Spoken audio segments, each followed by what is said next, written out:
Allt komið í óefni og ljóst að nauðsynlegt að leysa úr þessum vanda og frelsa sjónvarpshetjurnar svo aumingjars vesalings okkar geti nú haldið áfram að sitja límt við sjónvarpsskjáinn. En það ein leið. Bara lykillinn. Já.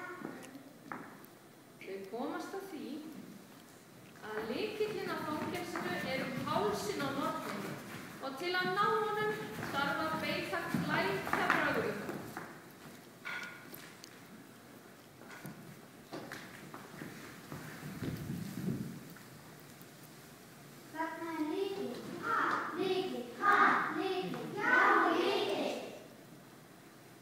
En þau